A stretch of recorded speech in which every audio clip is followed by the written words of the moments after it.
آج تیسرا موقع تھا جب اپنے محبوب کے ساتھ وعدہ کر کے بھی وہ نہیں مل پائی تھی، اور اس ملاقات کے نہ ہو پانے کی وجہ بھی اس کی ساس تھی۔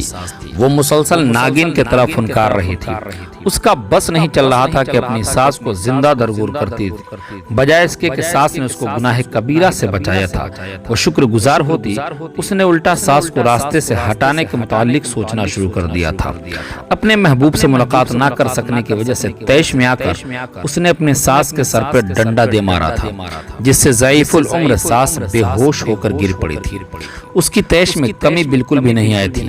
اس نے ساس کو حالت بے ہوشی میں ہی گھسیٹ کر سیڑھیوں کے قریب کر دیا تھا تاکہ دیکھنے والے کو لگے کہ سیڑھیوں سے گر کر بے ہوش ہوئی ہے۔ یہ سب کرنے کے بعد وہ کمرے میں جا کر میوزک سننے لگی تھی اور دل میں عہد کر لیا تھا کہ ہر صورت الگ گھر میں منتقل ہو کر رہے گی، بصورت دیگر میکے چلی جائے گی۔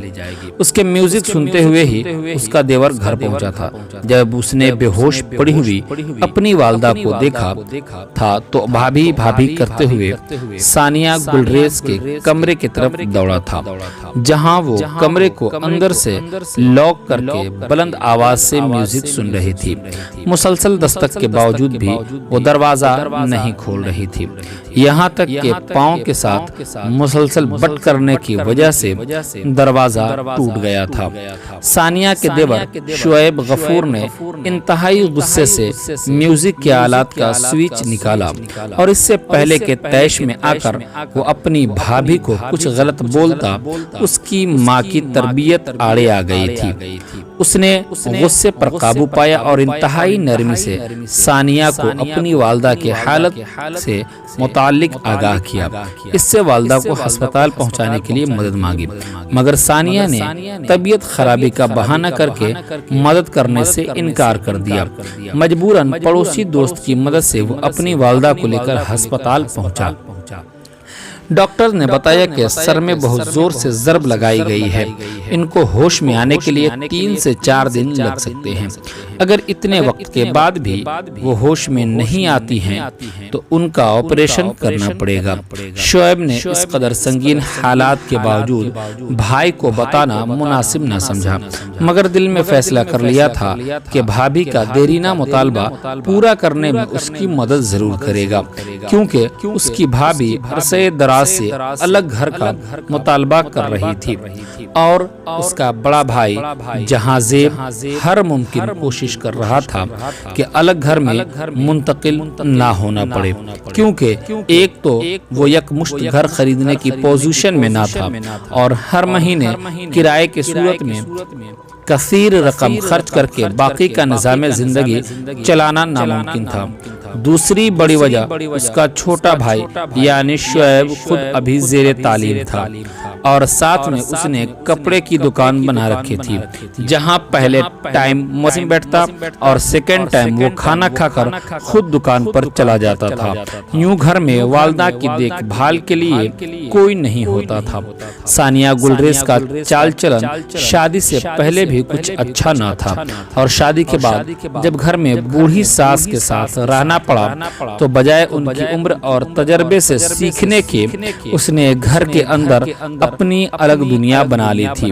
اس کا شوہر، دیور، ساس سب نے اسے گھر کی مالکن ہونے کا احساس دلایا اور اتنی ہی عزت دی، مگر کم ظرف ثانیہ کو یہ پیار، محبت اور عزت راس نہ آئی۔ پہلے پہل اس نے ہنس مسکرا کر شوہر اور دیور سے ہر سہولت حاصل کی۔ گھر میں نیا fridge, T V, wi fi, بہترین اینڈرائیڈ موبائل لیا۔ جب اپنی ہر فرمائش پوری کروا لی تو اپنا اصلی رنگ دکھانا شروع کر دیا۔ اب وہ بات بے بات الجھنے لگی، کبھی دیور کو کڑوی کسیلی سنا دیتی، کبھی ساس کو بے عزت کر دیتی، اور کبھی شوہر پر غصہ اتارنے لگتی، مگر اس کے برعکس سسرال کی طرف سے اسے کسی قسم کا رد عمل نہ ملا، سوائے اس بات کے کہ اسے سب نے اگنور کرنا شروع کر دیا۔ شاید ثانیہ چاہتی بھی یہی تھی۔ اسی دوران اس نے اپنے پرانے محبوب سے رابطہ بحال کر لیا اور سارا دن اپنی گھریلو ذمہ داریاں بھلا کر موبائل پر اپنے محبوب کے ساتھ غلیظ گفتگو میں مصروف رہنے لگی۔ یوں وقت گزرتا گیا اور اس کی اپنے محبوب کے ساتھ قربت بڑھ گئی اور وہ شوہر سے متنفر ہوتی گئی۔ اس نے محبوب سے ملنے کے 2 بار کوشش کی، مگر جب وہ سج سنور کر گھر سے نکلنے لگتی تو اس کی ساس اسے اکیلے باہر جانے منع کر دیتی۔ اسے شوہر یا دیور کے آنے کا انتظار کرنے کے لیے کہتی۔ اگر جانا زیادہ ضروری ہوتا تو خود ساتھ جانے کے لیے تیار ہو جاتی۔ چونکہ کسی کے ساتھ جا کر ثانیہ کا مقصد کبھی پورا نہیں ہو سکتا تھا، لہٰذا وہ اندر ہی اندر پیچ و تاب کھا کر رہ جاتی۔ آج بھی ایسا ہی ہوا تھا۔ آج بھی ثانیہ اپنے محبوب سے ملنے کے لیے نکلی تو اس کے ساس آڑے آ گئی اور اس نے طیش میں آ کر ساس کے سر میں ڈنڈا دے مارا اور خود بیٹھ کر میوزک سننے لگی۔ اس کے ساس اسپتال تقریباً 1 ہفتہ رہی تھی۔ اس 1 ہفتے کے دوران وہ محض 1 بار اپنے شوہر کے ساتھ ہاسپٹل گئی تھی، وہ بھی اس کے شوہر نے انتہائی مجبور کیا تھا۔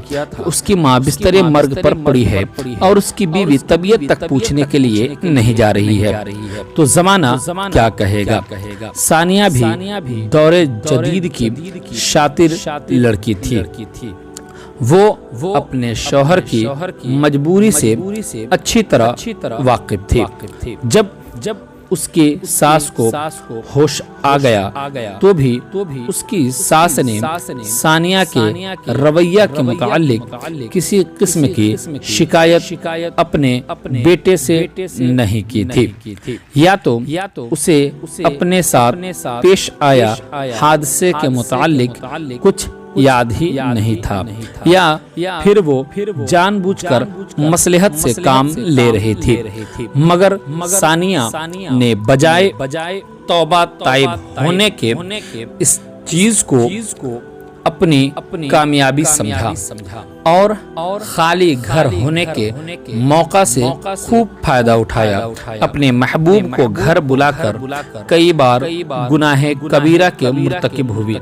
جب اس کی ساس اسپتال سے فارغ ہو کر گھر آ گئی تو اس نے ایک بار پھر خود کو قید کی حالت میں محسوس کرنا شروع کر دیا اور ایک بار پھر گھر کے ماحول میں تناؤ آ گیا۔ ثانیہ گلریز جو کہ گناہ کی لذت کو محبت سمجھ رہی تھی، اس نے بنا ساس کی حالت کے گھر کا مطالبہ دہرا دیا۔ اس کے شوہر نے اس کو حالات کی نزاکت کو سمجھنے کی تلقین کی، مگر وہ باز نہ آئی، یہاں تک کہ اس نے اپنے دیور پر ہی عزت لوٹنے کا الزام لگا دیا۔ جب بات اس حد تک بڑھ چکی تھی کہ نہ تو اس کا شوہر اسے گھر میں رکھ سکتا تھا اور نہ ہی ثانیہ کے ساس اور دیور چاہتے تھے کہ ثانیہ اب ان کے ساتھ رہے، ان سب حالات اور واقعات کے پیچھے ثانیہ کا بس ایک ہی مقصد تھا کہ کسی صورت میں الگ گھر میں رہ کر اپنے محبوب کو آسانی سے مل سکے۔ ثانیہ کے شوہر نے الگ گھر خریدنے کا فیصلہ کیا۔ اس نے ثانیہ کو اپنے میکے سے کچھ رقم ادھار مانگنے کو کہا، کچھ رقم خود دوستوں سے ادھار لیں۔ یوں انہوں نے آدھی رقم نقد ادا کر کے اور باقی آدھی رقم کی سالانہ اقساط بنا کر ایک بنا بنایا گھر خرید لیا اور ثانیہ اپنے شوہر کے ساتھ وہاں منتقل ہو گئی، جبکہ اس کے دیور نے شادی کر لی اور اس کی ساس اس کے دیور اور دیورانی کے ساتھ رہنے لگی۔ اس کی دیورانی نے اس کی ساس کی سگی ماں سے بڑھ کر خدمت کی، کبھی بھی ثانیہ کی طرح شریعت کا عذر نہ کیا، بلکہ جب شعیب گھر آ جاتا اور اپنی بیوی کو آرام کرنے کا کہتا تو بھی اس کی بیوی لیٹنے کے لیے نہ جاتی، بلکہ ساس کے سونے تک اس کے سرہانے بیٹھی رہتی، اور اس کا شوہر ضد کرتا تو وہ کہتی نبی کریم صلی اللہ علیہ وسلم کا فرمان کا مفہوم ہے کہ میری امت کے بزرگ کی عزت کرنا میری عزت کرنے کے جیسا ہے۔ اس کی ایسی دلیل پیش یہ سن کر اس کا شوہر خاموش ہو جاتا اور دل میں اسے دعائیں دیتا۔ دوسری طرف اپنے بیٹے کی خوش دیکھ کر اس کی ساس بھی اسے لاکھوں دعائیں دیتی۔ ساس اور شوہر کی دعاؤں سے اس کی زندگی چمک گئی۔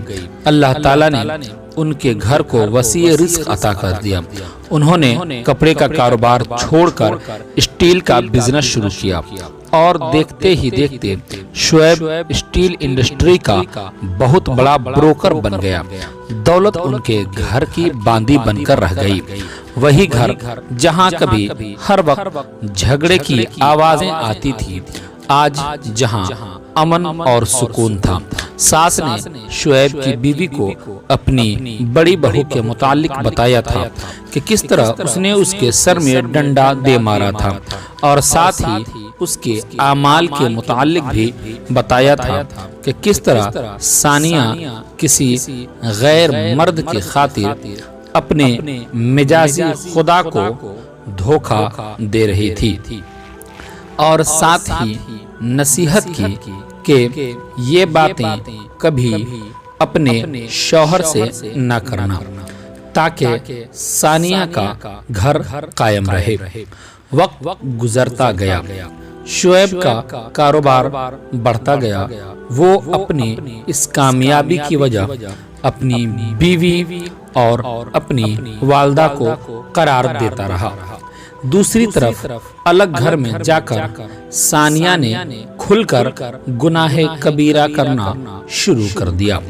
اپنے اللہ تعالی کے احکامات کو پسے پشت ڈال کر شرعی حدود کو رونقتے ہوئے اپنا جسم اپنے محبوب کو سونپ دیا۔ اللہ تعالی نے اس کی لگامیں کسنا شروع کر دی۔ ثانیہ کے شوہر کو اس کے کردار پر شک ہو گیا، مگر اس کے پاس کوئی ثبوت نہیں تھا، یہاں تک کہ ایک دن اچانک وہ گھر آیا۔ اس نے ثانیہ کو اس کے عاشق کے ساتھ رنگے ہاتھوں پکڑ لیا۔ اپنی بیوی کو کسی اور کے ساتھ یوں حالت غیر میں دیکھ کر وہ شخص صدمے، حیرت اور غیرت سے مر گیا۔ اس کو ہارٹ اٹیک ہوا ہے۔ وہ زمین پر گرا، بجائے اسے اٹھا کر ہسپتال پہنچانے کے ثانیہ نے لباس درست کر کے اپنے عشق کو محفوظ طریقے سے باہر نکالا اور پھر خود ہی اپنے شوہر کے ہاتھ پاؤں ملنے لگی، یہاں تک کہ جب گھنٹوں بعد اس کا شوہر ہوش میں نہ آیا تو اس نے اپنے سسرال اطلاع پہنچائی۔ اس کا دیور، بھابھی اور ماں کے ساتھ فوراً گاڑی لے کر پہنچ گیا۔ جب وہ جہاں زیب کو لے کر اسپتال پہنچے تو ڈاکٹر نے بتایا کہ یہ 2 گھنٹے پہلے مر چکا ہے۔ گھر جہاں زیب کے نام تھا جو بعد ازاں اس کے بھائی کو منتقل ہو گیا۔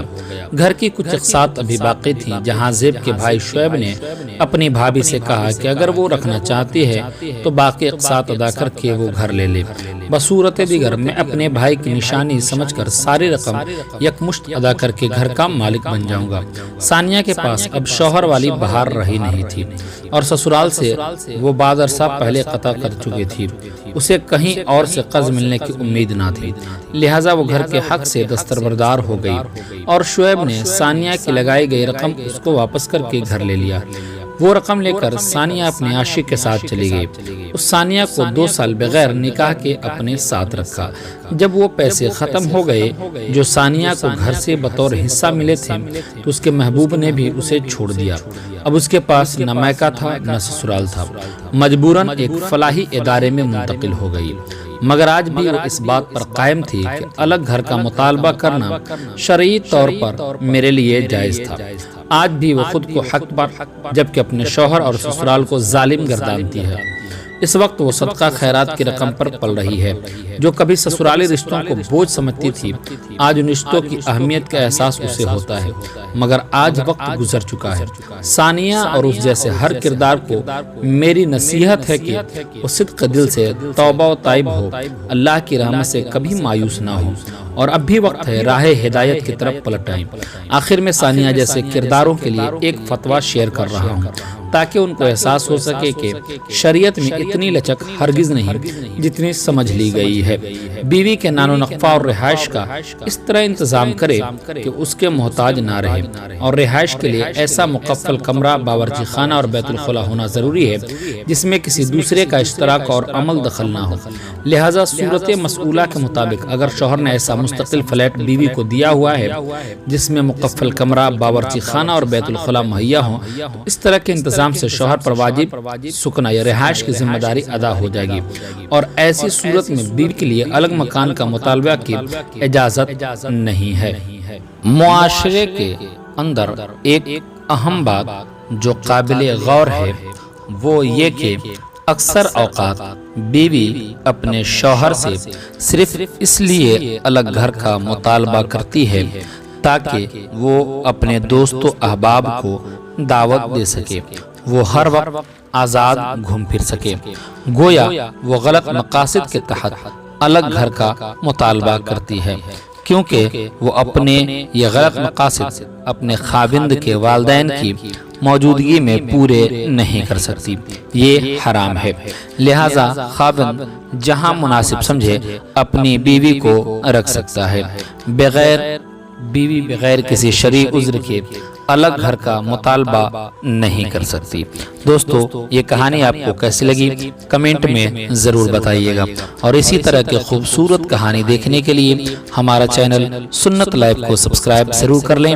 اگر آپ فیس بک سے دیکھ رہے ہیں تو پیج کو فالو کرنا بالکل نہ بھولیں۔ اب ہماری ملاقات ہوگی ایک اور ویڈیو میں ایک اور خوبصورت کہانی کے ساتھ، تب تک کے لیے آپ ہمیں اجازت دیجیے اور دیکھتے رہیے آپ کا اپنا خوبصورت چینل سنت لائف۔